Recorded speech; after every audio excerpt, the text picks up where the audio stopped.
Boa tarde, amiguinhos, como vai? Boa tarde, bora ler a Bíblia, porque falei esse dia aqui, né? É o ordinário, um pouquinho de hoje, com um pouquinho de amanhã, que vai nos levar a lugares extraordinários, amém? Vamos lá? Primeiro livro de Samuel, capítulo 12, vai dizer o discurso de despedida de Samuel. Então Samuel falou a todo Israel: fiz o que pediram e lhes dei um rei. Agora ele é seu líder, quanto a mim estou aqui diante de vocês, um homem velho, de cabelos brancos. Os meus filhos estão com vocês. Estive a seu serviço como seu líder desde a minha juventude até hoje. Aqui estou, testemunhe contra mim diante do Senhor e diante do rei que ele ungiu. De quem roubei um boi ou um jumento? Acaso enganei ou oprimi alguém? De quem aceitei suborno para perverter a justiça? Digam-me, e farei restituição se cometi alguma injustiça. Ele respondeu: o Senhor nunca nos enganou nem nos oprimiu, e nunca aceitou suborno. Então Samuel declarou: hoje o Senhor e o rei que ele ungiu são testemunhas de que minhas mãos estão limpas. Eles responderam: sim, eles são testemunhas.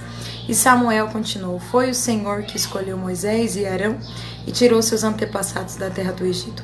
Agora fique aqui diante do Senhor enquanto eu os confronto com todos os atos de justiça que o Senhor fez por vocês e por seus antepassados. Quando Israel estava no Egito e seus antepassados clamaram ao Senhor, ele enviou Moisés e Arão para tirá-los de lá e trazê-los a esta terra.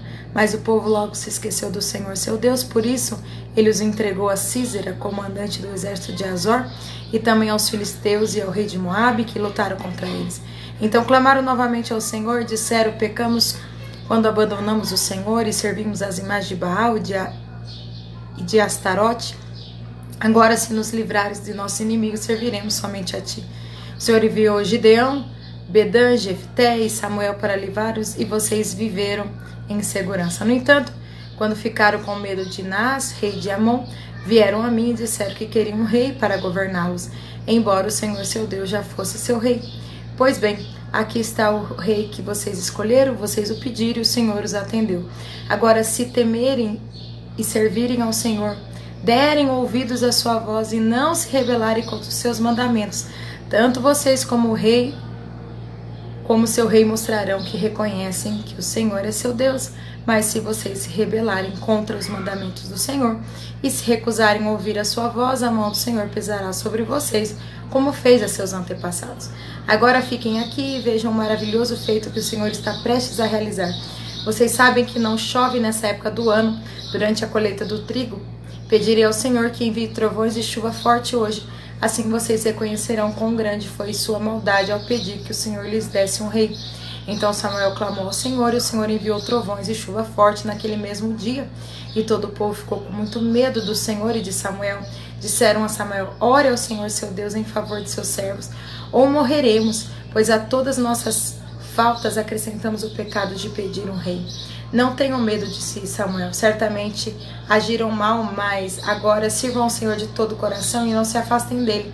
Não se desviem dele para adorar deuses sem valor, que não podem ajudar ou livrar vocês. Eles são completamente inúteis. O Senhor não abandonará seu povo. Por isso traria desonra para seu grande nome. Pois agradou ao Senhor fazer de vocês seu próprio povo. Quanto a mim, certamente não pecarei contra o Senhor, deixando de orar por vocês. Continuarei a lhes ensinar o que é bom e correto. Temam o Senhor e sirvam a Ele fielmente de todo o coração.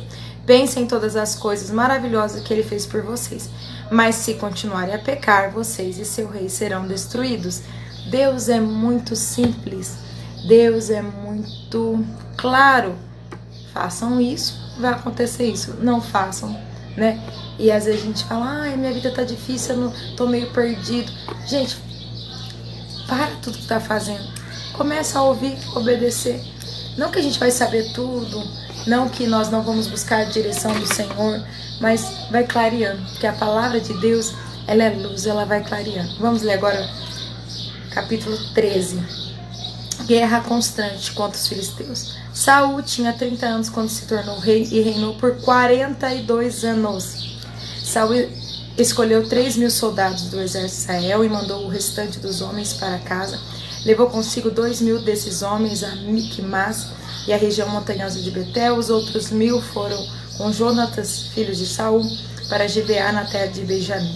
Logo depois disso, Jonatas atacou e derrotou o destacamento dos filisteus de Geba. A notícia se espalhou entre os filisteus. Então Saul tocou a trombeta por toda a terra, anunciando: ouçam bem, hebreus. E todo Israel ouviu que Saul tinha destruído o destacamento dos filisteus e que agora eles odiavam os israelitas mais que nunca. Então os soldados israelitas foram convocados para se unir a Saul em Gilgal. Os filisteus reuniram um exército de 3.000 carros de guerra, 6.000 cavaleiros e tantos guerreiros como grãos de areia na praia. Acamparam em Miquimás, a leste de Bet-Aven. Os homens de Israel se viram em apuros e, como estavam sendo fortemente pressionados pelo inimigo, tentaram se esconder em cavernas, em matagais, entre rochas, em buracos e em cisternas. Alguns dos hebreus atravessaram o rio Jordão e fugiram para a terra de Gade, de Gileade. Todo mundo fugindo dos filisteus. Samuel repreende Saul. Enquanto isso, Saul permaneceu em Gilgal e os homens que estavam com ele tremiam de medo. Saul esperou ali por Samuel durante 7 dias, conforme Samuel o havia instruído, mas ele não chegou. Vendo que os soldados debandavam rapidamente, Saul ordenou: tragam-me o holocausto e as ofertas de paz. E ele próprio ofereceu o holocausto. A preocupação com a opinião alheia e não com a opinião divina, né? É terrível. Versículo 10. No exato instante que Saul terminava de oferecer o holocausto, Samuel chegou. Saul foi ao seu encontro para cumprimentá-lo, mas Samuel disse: o que você fez? Saul respondeu: vi que meus homens estavam debandando, que o Senhor não chegou no prazo que havia prometido. Além disso, os filisteus estavam em Miquimás, prontos para a batalha. Assim pensei: os filisteus estão prontos para lutar contra nós em Gilgal, e eu não pedi a ajuda do Senhor. Por isso me senti na obrigação de ofertar o holocausto. Você agiu como um tolo, exclamou Samuel. Não guardou o mandamento que o Senhor, seu Deus, lhe deu. Se tivesse obedecido, o Senhor teria estabelecido para sempre o seu reinado sobre Israel. Agora, porém, seu reinado não permanecerá, pois o Senhor escolheu um homem segundo o coração dele. O Senhor já designou esse homem para ser líder de seu povo, pois você não obedeceu ao mandamento do Senhor. O problema da desobediência, né? É uns desdobramentos muito além do dia que acontece a desobediência. A desvantagem militar de Israel, versículo 15. Então Samuel partiu de Gilgal e subiu para Gibeá, na terra de Benjamim. Quando Saul contou os soldados que ainda estavam com ele, viu que havia cerca de 600 homens. Saul, Jonatas e os soldados que estavam com eles ficaram em Geba, na terra de Benjamim. Os filisteus acamparam em Miquimás. 3 grupos de ataque deixaram o acampamento filisteu.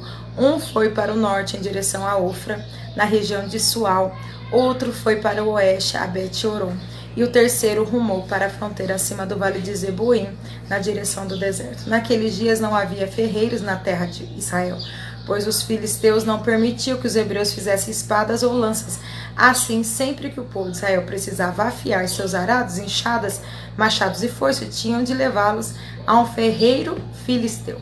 O custo para afiar um arado ou uma enxada era de 8 gramas de prata, e para afiar um machado, uma foice ou uma ponta de ferro de uma vara de tocar bois, 4 gramas. Por isso, no dia de batalha, ninguém em Israel tinha espada ou lança, exceto Saul e Jonatas.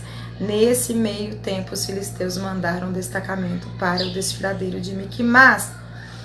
Gente, é muito, eu acho maravilhoso essas histórias de guerra.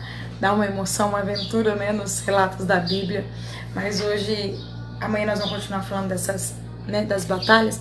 Mas hoje eu só queria ficar com esse comportamento de Saul, que não parou e não obedeceu o que Deus tinha dito. E Samuel vai dizer: você agiu como um tolo, não guardou o mandamento que o Senhor, seu Deus, lhe deu. Se tivesse obedecido, o Senhor teria estabelecido para sempre seu reinado sobre Israel. Então, às vezes, a tomada de decisão nossa vai refletir em toda a nossa descendência.